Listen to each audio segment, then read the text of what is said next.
Hi, welcome to the MT6255 Learning Plan 2 seminar. My name is Dr. Sullivan, and today we are going to be talking about planning. So when we talk about the new managers and the modern work environment, planning is fundamental. All of the other management functions that we have discussed, they all stem from planning.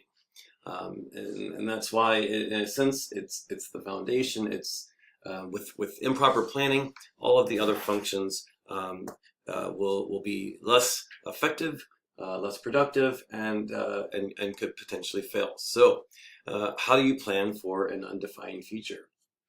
One of the things that we talked about in our first seminar was how new managers look to the future and not to the past, and the future being what it is. We don't necessarily know what's going to happen, and that's why it's important to use the tools at our disposal, our resources, both human resources and data resources, to do our best to predict and to strategize for what lies ahead.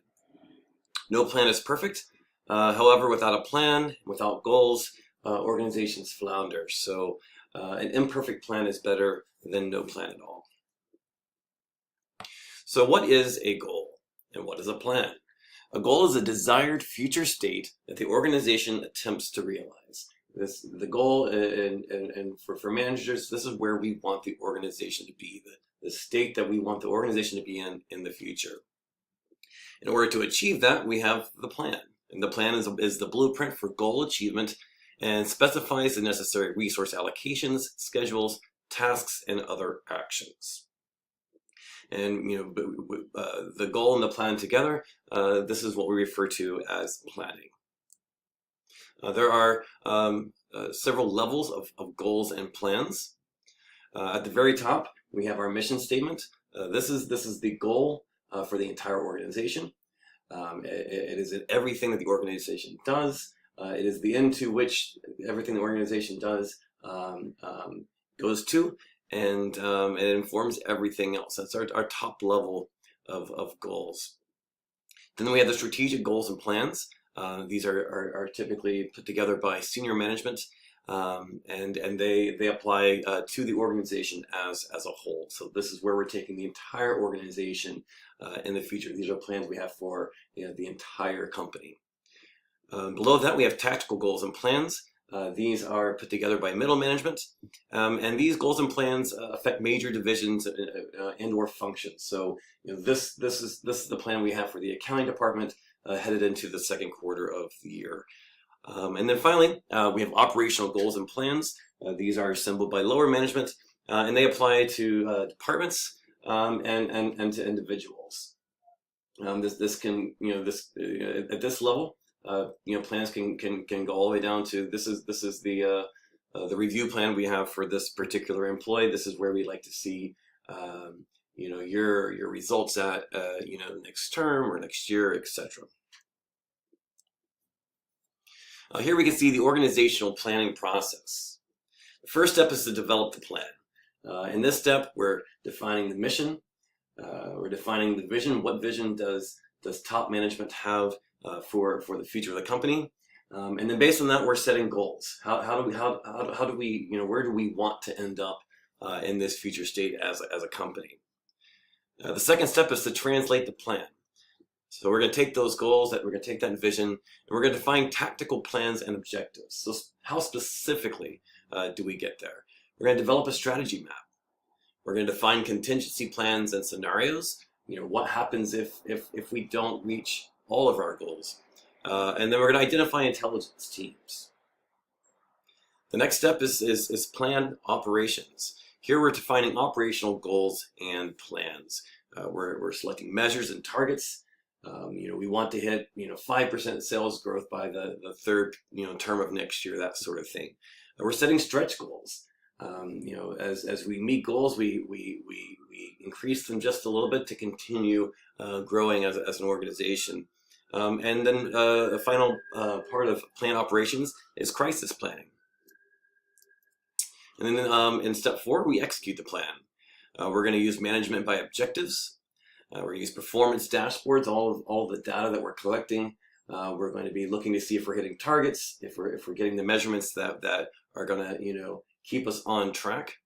We're going to use single-use plans, and we're going to use decentralized responsibility. And so we've talked a lot about empowerment, and now we see another similar word, decentralized. So whereas in the past, more authoritative organizations were centralized with their power. All the power was held at the top, in the middle. Here we're empowering and enabling departments and functions and individuals to help us execute the plan. And the final step of the organizational planning process is to monitor and learn. We're going to hold planning reviews. We're going to hold operational reviews to make sure that we're on track, and if we're not, to make decisions as to how to what needs to be changed. So the organizational mission. This is the organization's reason for existence. Why was the company started? Why does the company continue to operate? To what end or to what ends?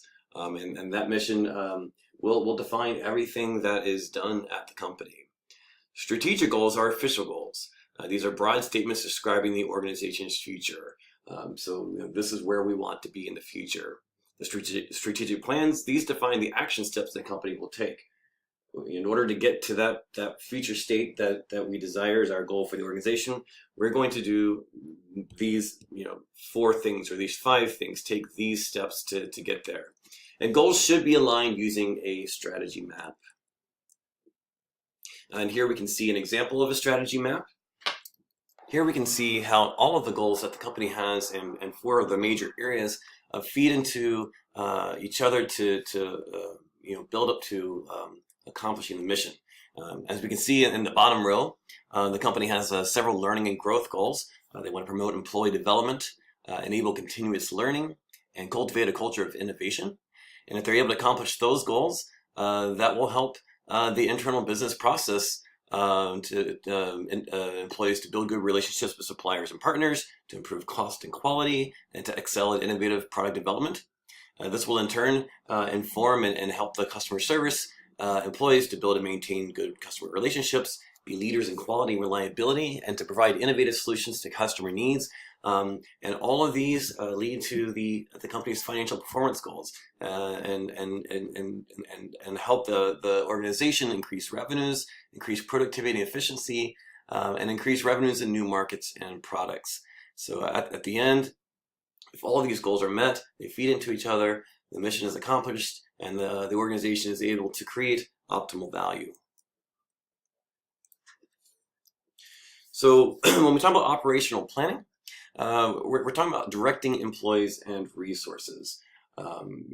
How can we most efficiently and effectively use the employees that we have, the resources that we have, whether they're material resources, financial resources, etc. How do we use these in the best way to achieve the most efficient and effective outcomes? And this includes several different planning approaches. The first is management by objective, MBO. Single-use plans is the second, and then standing plans. And earlier we talked about having an imperfect plan being better than no plan at all. Well, when it comes to goals need to be effective. So having ineffective goals is not helpful either. Effective goals are specific and measurable. We don't want to direct a division to say your goal is to increase sales. That's not specific. That's not measurable. However, if we say increase sales by 3% in the next 90 days, it's a very specific goal. It's a specific task. It can be measured. It has a defined time period. We've set that where it's not an indefinite goal. You want to cover key result areas. You want the goals to be challenging but realistic. And that's, sometimes that can be a hard balance to find, but it's very important. You want the goals to be challenging enough so that employees are motivated to work towards those goals. But if they're too challenging, if they're not realistic, employees are going to be frustrated, and their motivation is going to decrease. And also, effective goals are linked to rewards. If the department is able to hit these marks, then XYZ benefits will be will be enjoyed. So these are 5 ways to make goals effective. Here we see a model of the MBO process. It's defined by Peter Drucker in 1954. And it's a method for defining goals and monitoring performance.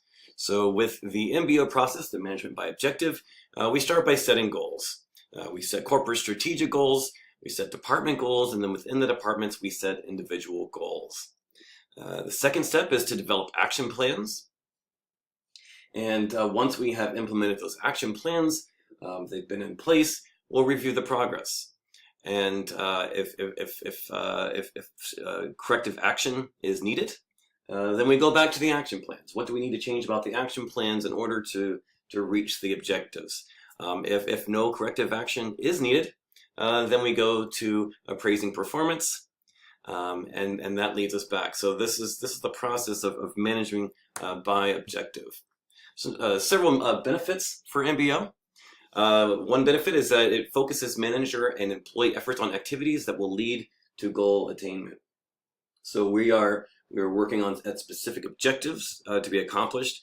We are appraising these objectives specifically. It's not an open-ended, ambiguous kind of vision. It's a very specific thing, and everything that we're working on with MBO is leading directly to the goals desired by the organization as a whole. MBO can improve performance at all company levels. It improves employee motivation. Studies have found that employees are motivated when there are specific tasks, when there are specific objectives to be accomplished. And then, of course, when you do meet those goals, you do realize those tasks. There's a sense of accomplishment that furthers motivation and desire to achieve more and more challenging goals. And finally, MBO aligns individual and department goals with the company goals. So as we were looking at here, we're setting corporate strategic goals and then department goals and individual goals, and they're all aligned from the individual goals supporting the department goals that support the corporate strategic goals. The other two processes are the single-use and standing plans. Single-use plans, by definition, achieve one-time goals. So thus the single-use or single-serving idea of the plans. These are programs and projects that are implemented on a one-time basis to accomplish single goals. Standing plans, on the other hand, are ongoing plans. These are policies, rules, procedures, things that are put into place indefinitely to affect change in the organization. There's a couple type of single-use plans. The first type is a program. Some examples here would be building a new headquarters, converting paper files to digital. Again, these are programs that are started, and then once the goal is achieved, they're finished. Projects could be things such as renovating the office, setting up a new company intranet. Some examples of standing plans, things such as policies like sexual harassment policies, internet social media policies. These are things that are put into place and are ongoing. Rules, for example, no eating in areas of the company where employees are visible to public. Any type of rules that are perhaps if there's a particular business dress code, anything of that sort.